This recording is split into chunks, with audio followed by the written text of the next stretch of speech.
10, 9, ignition sequence start, 6.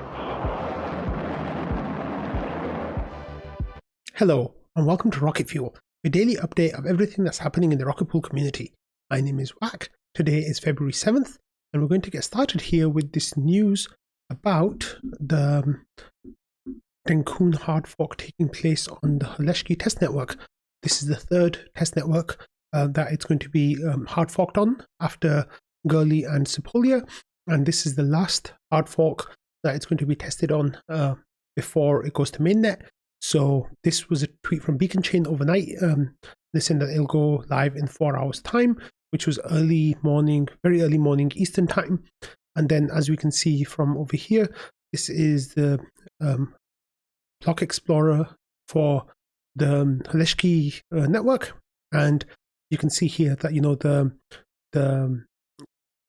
online rate was around 89-90%, well, somewhere between 87 and 89%. And as the hard fork happened, there was absolutely no change in the number of validators who were testing. In fact, it even looked like it went up a little bit from 86 up to 90 even over here at epoch 29,741. So it looked like it all went smoothly. Everything was good. Now you might be thinking, like, why is Wack talking about Holesky? What's that got to do with Rocket Pool? Well, this is the Dencun hard fork, which is going to introduce blobs to Ethereum mainnet with the update, you know, that's going to come maybe in a month or 6 weeks.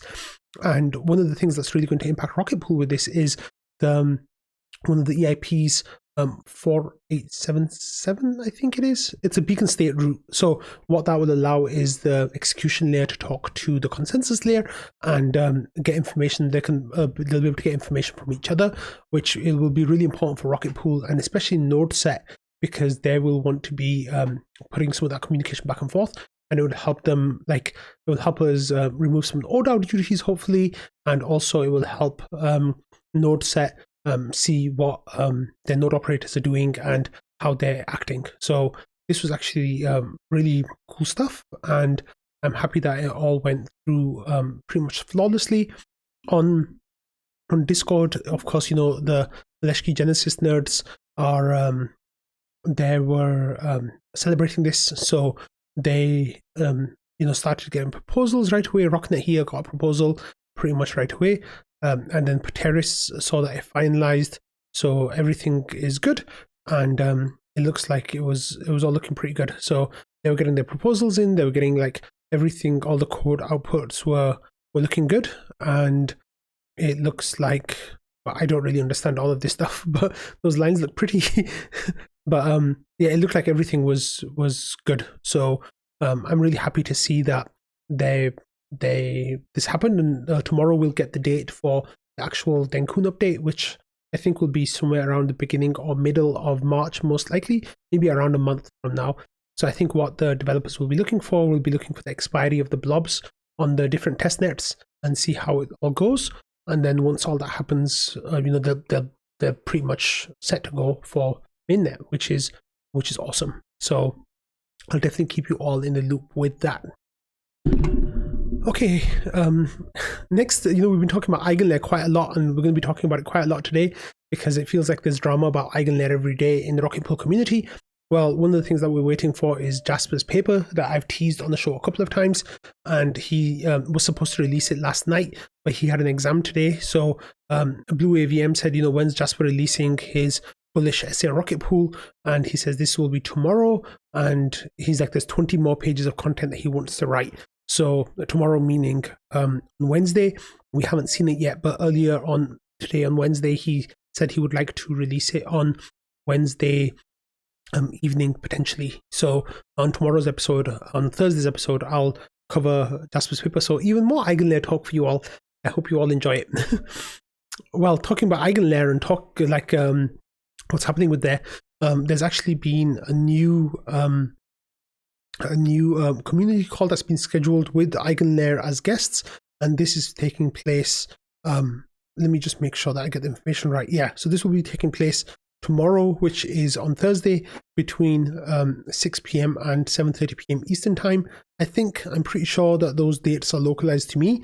So depending on where you are, you can adjust accordingly. I'm US Eastern time.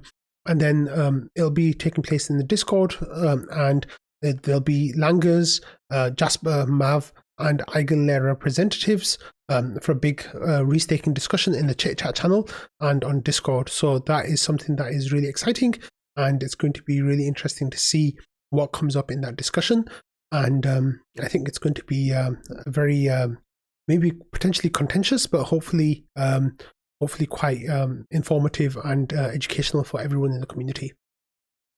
Right, so not everything, of course, is smooth sailing with EigenLayer. As you know, there's been some controversy about Jasper's bounty that he applied for, which was the EigenLayer integration into Rocket Pool bounty. So there was some back and forth with the GMC about this, and basically some members of the community said that the community should get involved at a much earlier stage instead of at a later stage, which is where the GMC kind of ended up with their decision. So here Patches has launched a challenge against the integrating the EigenLayer, against integrating EigenLayer. So let's have a look at the RPIP, and then we can come back and have a look at what he says here. So on the RPIP, he says that this proposal looks to challenge the GMC decision on application blah blah blah, the funding of integration with EigenLayer, and he says the PDAO shall vote twice. So the first vote shall the bounty be rejected, and the second one is, if not, shall the bounty be reduced to milestone 0, with then further applications going in for more than milestone 0. So the information is, if the first vote passes, the bounty shall be voided. So you'll vote yes or no to it being rejected. If the community votes yes, it should be rejected, then the bounty will be removed from the awarding that the GMC said. And then it says, if the first vote fails, which means that if people vote no, that it shouldn't be rejected, then the bounty shall be modified according to the result of the second vote. So then the second vote is such, it says, should the bounty be reduced to milestone 0 only? It says, if the second vote passes, the bounty shall be modified to remove milestones A, B, and C and change the overall funding to $10,000. If the second vote fails, the bounty shall be upheld as written. And then the rationale is, funding and integration with EigenLayer has the potential to attract many node operators, but it's also potential to create additional risks that are ETH holders. Arguments both that Rocket Pool will suffer if it does and suffer if it does not integrate with EigenLayer are prevalent in community channels.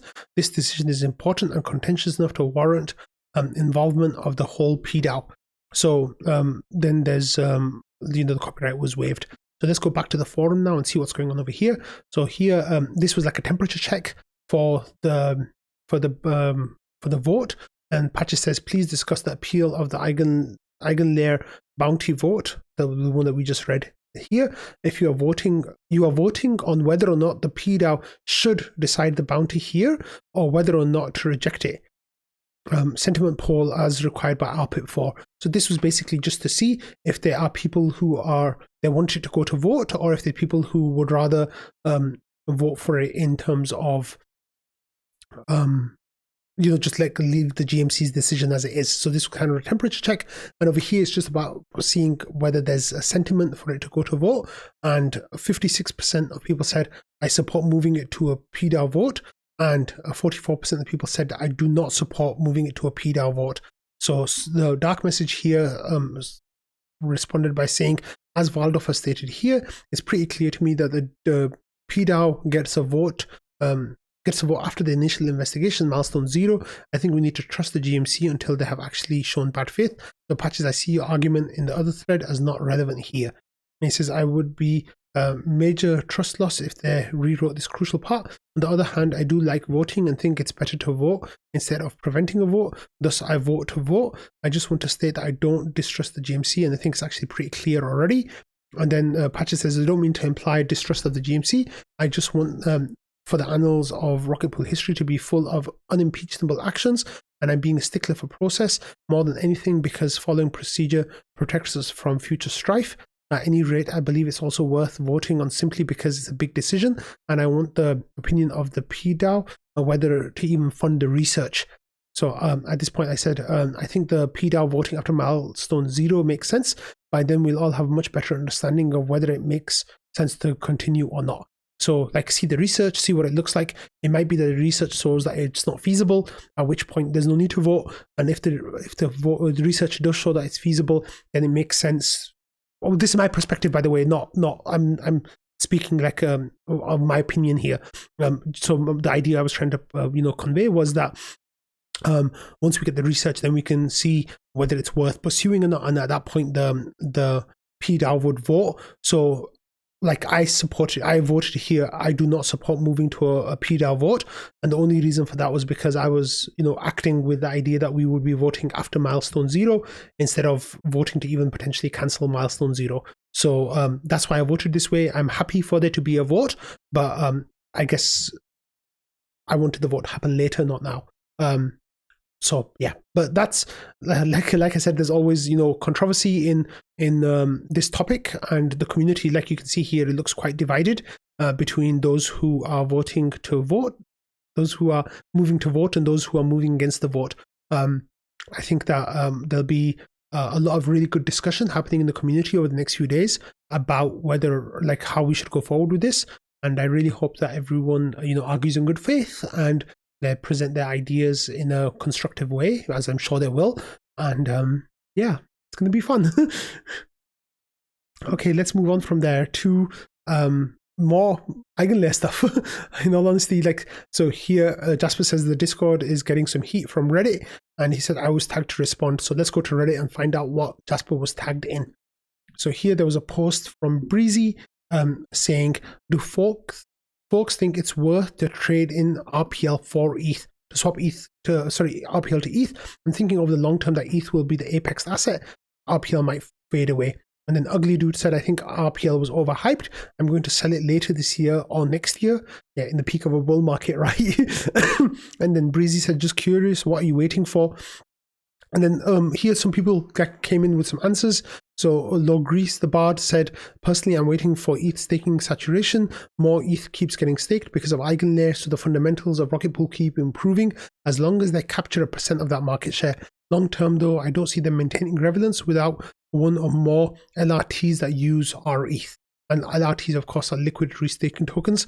This post here from Goobergal was the one that Jasper was a screenshot. He says, nodes have an EigenLayer integration, assuming there's enough TVL for XR ETH there. I really think that Rocket Pool community needs to become more adaptive and constructive here. Ethos matters, but it's not an end all be all. We can have node set and probably an LRT spun out of XR ETH without gaining much centralization risk, in my opinion. Even if people were to disagree with that idea, I think it were a conversation, it's worth conversation being had instead of the constant bearish whining in the Rocket Pool server. I get it, a lot of us bought a higher ETH ratio. Oh well, be constructive or stop whining. It helps no one and actually hurts our investments to complain about RPL's existence over and over. I'm working on a write-up to start that conversation, but I really wish I didn't have to. I'm not the most qualified person or the best person to be spearheading anything like this. To be clear, I mean that Rocket Pool should actively advertise and integrate NodeSet's permission module into the Rocket Pool website like every other LSD would. There isn't a single team besides Rocket Pool I can think of that wouldn't jump at the opportunity. Instead, the Rocket Pool community seems to have the negative NodeSet is nothing burger or passive, we'll watch it and see what happens, who knows attitude, even though Rocket Pool is the only LSD that people want to throw ETH at and can't because of the RPL throttle. Well, here's a solution to that throttle. Permissioned in quotes above, because even though NodeSet has an application process for mini pool operators, they've already accepted hundreds of applications and anyone can apply. This is substantive difference compared to protocol like Lido. There is centralization risk, but it's nowhere near as great, especially considering Rocket Pool itself is committing to self-limiting if we get there. So then Logrease the Bard said, I'd be curious to hear Jasper's or Wax take on this. Sadly, I wasn't able to reply, but Jasper stepped up and he said NodeSet will be huge. I plan on supporting XR ETH, which is NodeSet's liquid staking token, to the best of my abilities. There isn't a clean way to bring NodeSet into the core protocol, and honestly, I think I'd like to think of NodeSet as a layer 2. The Rocket Pool core team is also helping NodeSet team directly. I expect tons of cross-pollination for marketing. Also, I'll be releasing an essay on Rocket Pool and EigenLayer hybrid restaking tomorrow, which is later today. So then Gubagal says, that's good to hear. A lot of what I'm saying applies to the general user base of the Rocket Pool Discord and not to most staff. Although I did get a response that was ambivalent from a team member there when I mentioned this briefly before. I need to read more of this research channel before releasing any write-up and ask around more. Thanks for the info. And then Jasper said the Discord is a beast in its own right. However, the Discord isn't the entire DAO. There are people who stay away from the Discord and only interact on the forums. There are those who stick to Reddit too. Happy to chat about any ideas you have. Also remember that rocket scientists aren't the team. So if there's a yellow name, that's a rocket scientist who's just a community member who's been given a kind of elevated status, but they're not a team member. Those are the orange people. And then Ogri said, looking forward to hearing about your paper. Let me know if you want any early feedback. And then Stablecoin says, it's insane how fast the LRT narrative has taken over. Even things like Blast will probably become the preferred thing to hold or place to park ETH long term. This is not specifically Blast, just similar concepts. Mantle and their METH is also making headway into both L2 and LRT pies. All they took was some new and unforeseen innovation in new security renting layer built on top of Ethereum to shake up the whole existing LST space, who was only made up of players that were also just getting started. Heck, I think some LSTs like Puffer just leapfrog straight from LSTs into LRTs. And then Logris said, that he's been talking about EigenLayer for a while. So this, there's some people who want Rocket Pool to be moving faster and kind of really promoting things like NodeSet and EigenLayer integrations, etc. And it's kind of juxtaposed against what a chunk of the community are being more conservative and want to do things slowly and more steadily. And yeah, it's going to be interesting to see which side of that divide kind of wins out. And I'll let you know about all the developments along the way, so none of you are kept out of the loop. Okay, next we have this chart from Invis, and he says RPL ain't recovering until we fix this chart. And basically it's a chart where it's kind of like a line graph with the area under the line shaded orange, and it looks like from May 2023 all the way through to February 24 it's pretty much flat. So the line starts at around 225,000, and right now and then kind of in June of 2023 it goes up to around 260,000, and that's pretty much where it is right now as well. So then later Invis kind of zooms out a little bit and shows that this is basically the chart that is showing growth of node operator ETH on the Rocket Pool protocol. And the idea is that it's growing from so the chart starts beginning of Rocket Pool, where it started in November of 2021, and since then it shows that the amount of node operator ETH has been growing, but then since towards the middle of last year it's been kind of flat. And the chart, you can actually see a lot more information when you go to the Dune Analytics dashboard for it, and you'll see that this it shows you what it looks like basically that whole time, and how much of each kind of ETH node operator ETH there is, whether that's in 16 ETH validators or 8 ETH validators. And it basically shows that it's been flat for the last 9 months or so. And even though the stake has grown, what's happened is that's because there's more 8 ETH validators coming online, or 16 ETH validators swapping to 8 ETH, which has kind of shifted how things work. So if you have a look here, this chart now shows you what it looks like with just the 16 ETH validators. So that kind of peaked at around 230,000 or so, and since then it's kind of been down only. It's now it's above about 100,000, so it's gone down by more than half.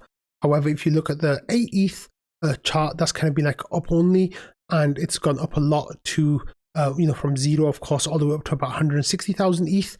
So there's around 260,000 ETH of node operator ETH. However, that's kind of plateaued, and while more RETH has come online, even that has kind of plateaued recently as well. So the case that Invis is making is like we really need more node operator ETH to come online, because of course, now one node operator ETH can mint 3 RETH, so 8 ETH validator brings online 24 RETH, which is what we need more of. And that was really interesting, because Valdov here kind of shared about the correlation between node operator ETH coming online and what the prices look like.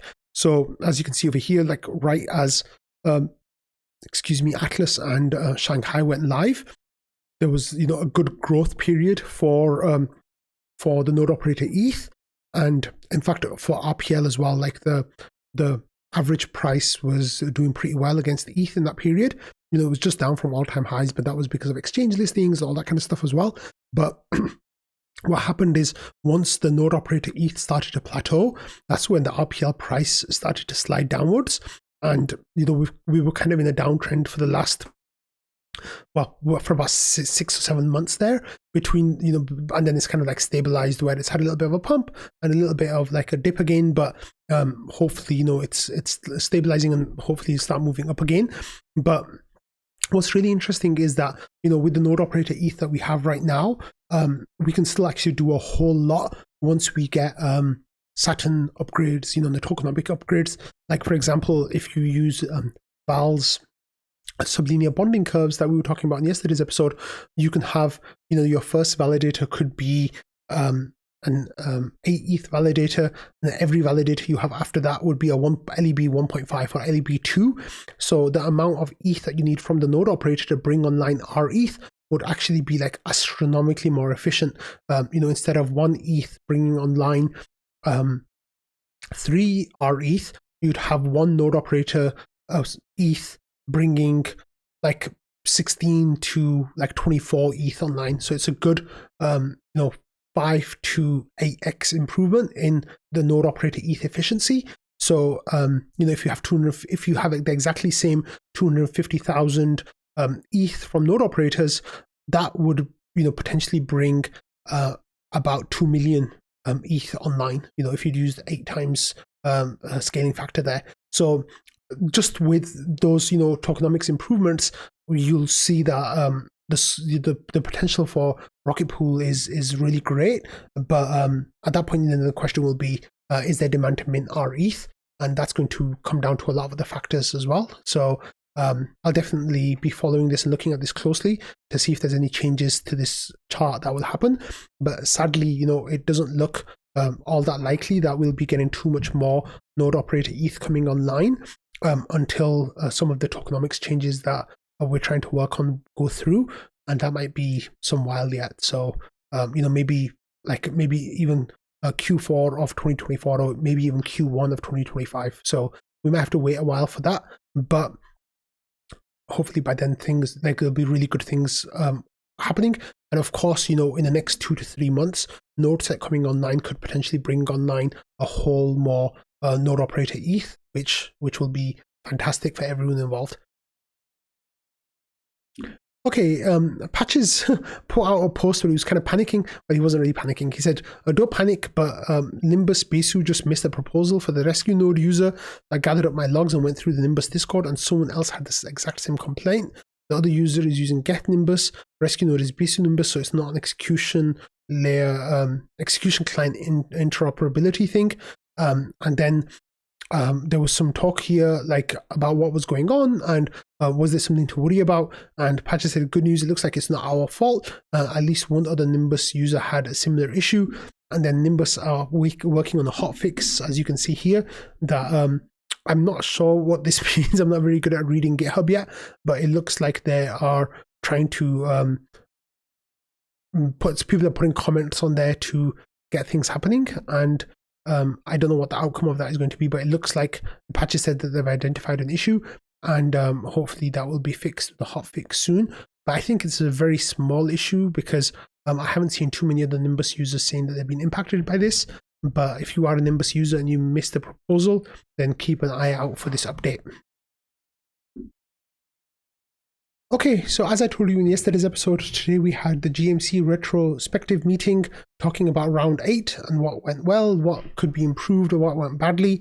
And Shifrin here provided notes of the meeting, so I'm going to read them out to you. So Shifrin said multiple members displayed an interest in a defer to PDAO option for the GMC. So if there's a grant that comes in, we can just automatically defer it to the PDAO instead of kind of going through this whole process of saying yes or no or deferring it and then getting challenged and doing the RPIP stuff. It should just be an automatic. The GMC says we don't know how to vote on this. We really want the PDAO to get involved, and then it goes straight to PDAO. And the good thing about that would be that it would be really efficient in terms of time for grants where people want a decision as soon as possible. I think it'll be really good for those especially more controversial decisions as well. Next, Shifrin says the GMC will discuss if there are any systems we can develop to handle more controversial applications. One easy day one solution is assigning them to all subcommittees. Admin will discuss with the GMC other solutions as well. And the GMC and community discussed how to move the rapid research to the next stage. The admin will work on a post to capture visions from the community that detail goals and strategies based on the research. And then Joe has expressed in the DeFi subcommittee that we should have a DeFi subcommittee, which has been a recurring issue. The admin will see if marketing up for the task or if other alternatives need to be conducted. That might be my fault because I'm on the marketing subcommittee and I might have insinuated that I'm willing to take on DeFi applications. So I'm sorry to fellow marketing subcommittee members. And then Ken suggested that Kane and Langus should be added to the review retrospective. And then Ken also displayed interest in further refinement of the final revision stages of the GMC's process. And WAC discussed having a framework for handling media applications. This came up because Twitter Spaces from Jasper, Twitter Spaces from Ken, and Rocket Fuel were also adjusted in tandem during round 8. So if we had, a standard handbook of what the GMC was willing to do and not do, then that could impact all of those media grants that came in. So those are some really good notes from Shifrin. Shifrin didn't mention on here, but a lot of the GMC members think that either Shifrin should have someone help him or give him a pay rise so he can spend more hours doing the admin work because there's too much work. So I'm putting that out there. So, we might be asking for Shifrin to get more money at some point. So, yeah, good stuff. Okay, next we're going to talk about this stuff that might impact Rocket Pool node operators in the future. And this is about proposer builder separation. And yesterday this kind of came up as an issue because a builder was making invalid blocks and a relay was giving them to proposers, and a bunch of blocks were missed, which is not good. So here Porter says, after yesterday's events and already soothed a thread on why we should not have allowed this to happen. So basically he's saying that, MEV boost has kind of messed things up a little bit.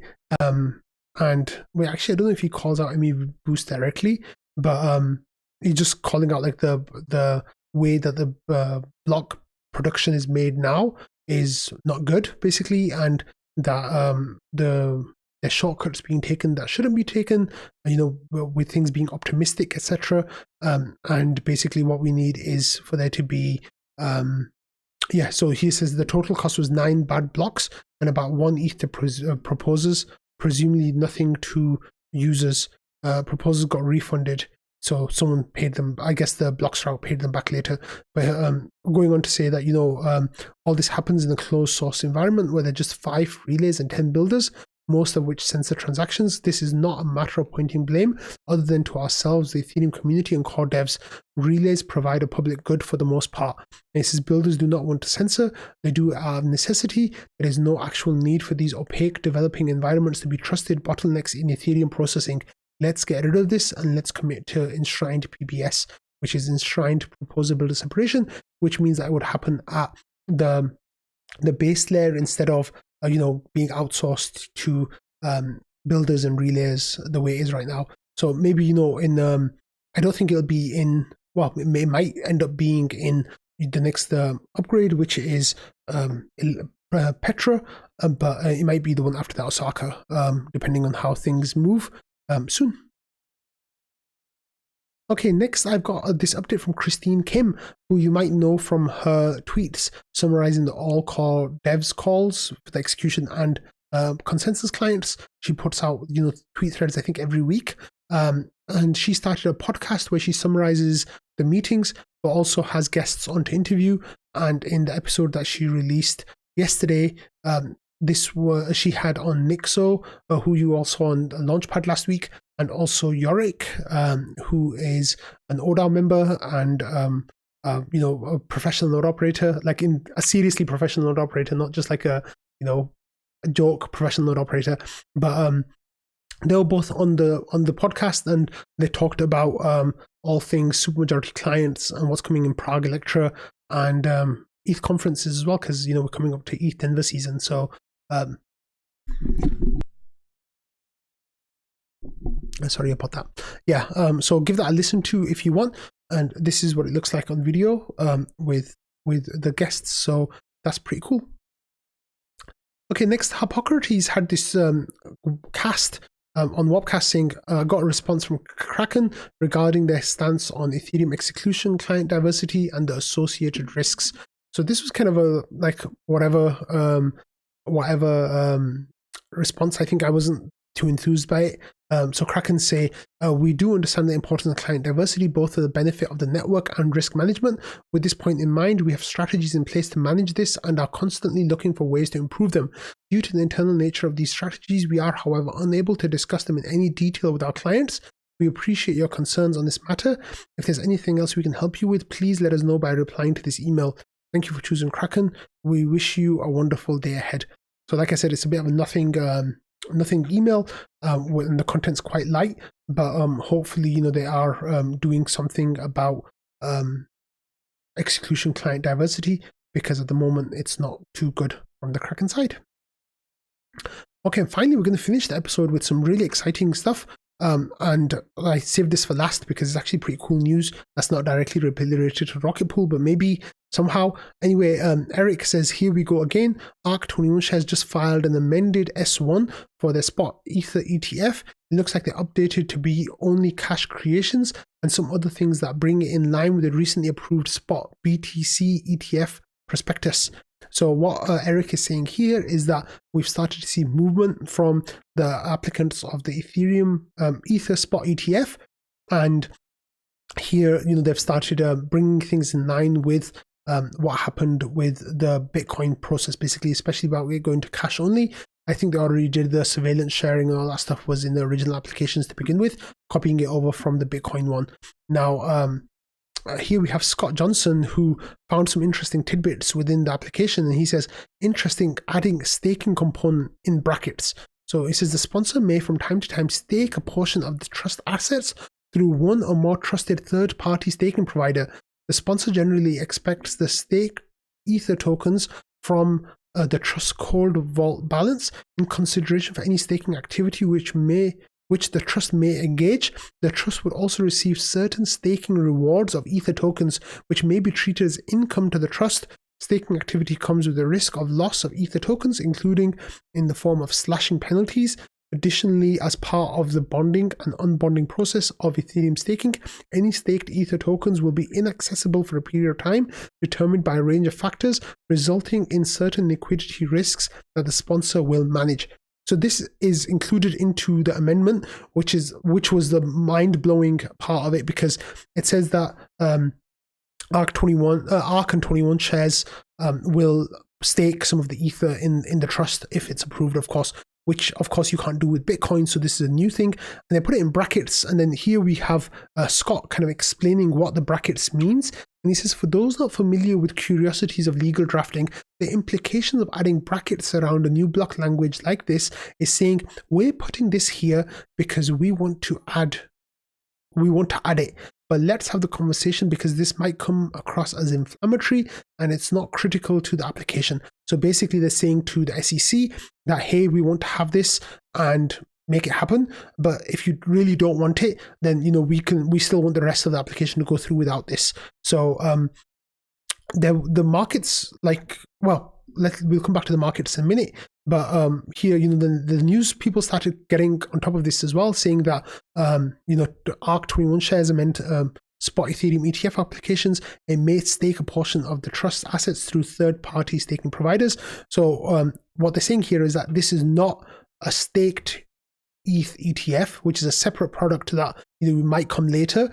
This is ARC and 21 shares saying that the ETH that will have under their security in the ETF, they'll be staking a portion of that to get some yield for their customers. So the yield is a key part here, right? Now, when they say third-party stakers, the thing that makes the most sense is Coinbase, right? Because it's most likely that they will be securing their assets with Coinbase. However, Coinbase also have a kind of partnership with Rocket Pool. So that's something interesting to look at, especially if the Coinbase's size is getting quite large. They're already the second biggest staker. They only operate one node. So there's a lot of question marks about the quality of Coinbase's stake. Maybe they'll go towards the decentralized option.